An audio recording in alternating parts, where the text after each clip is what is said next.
Welcome to my channel. हमारे new blog में आप सभी भाई का स्वागत है। तो सबसे पहले आप ये वीडियो देखिए, खेसारी लाल के न्यू सॉन्ग आ गया है जो मूवी का है। बहुत ही ज़बरदस्त है। तो चलिए ये देखिए। सॉन्ग का नाम है अखिया के चस्का धरा के।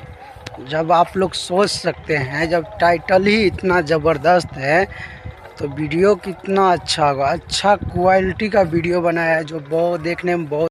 हेलो गाइस, कैसा लगा ये वीडियो देख कर? अगर वीडियो अच्छा लगा तो प्लीज़ इस वीडियो को शुरू से अंत तक वॉच कीजिएगा। और मैं आप लोग को बता दूं कि खेसारी लाल यादव, जिसे आप ट्रेंडिंग स्टार खेसारी लाल यादव बोलते हैं, उसी का एक न्यू मूवी सॉन्ग आ गया है जो साइड सॉन्ग है। सुनने में बहुत ही ज़बरदस्त है, आप कहीं भी सुन सकते हैं। नहीं, उसमें गंदा शब्द का यूज नहीं किया गया है क्योंकि अब पारिवारिक सॉन्ग है। बहुत ही अच्छा है, बहुत ही ज़बरदस्त है।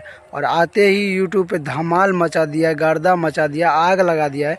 तो आप लोग देखना ना भूलिएगा। देखिए हमारे बाद का नज़ारा कितना अच्छा है, कितना हरियाली है। बारिश नहीं भी हुआ तो भी बहुत ही ज़बरदस्त है।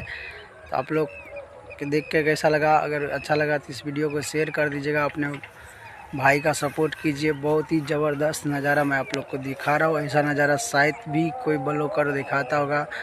तो साथ ही मैं आप लोग को बता दूं कि खेसारी लाल यादव का न्यू सॉन्ग जो है बहुत ही ज़बरदस्त है। तो शुरू से अंत तक वॉच कीजिएगा और हमारे ब्लॉग चैनल को सब्सक्राइब कर दीजिएगा और अपने तमाम दोस्तों में शेयर कर दीजिएगा। जय हिंद, जय भारत।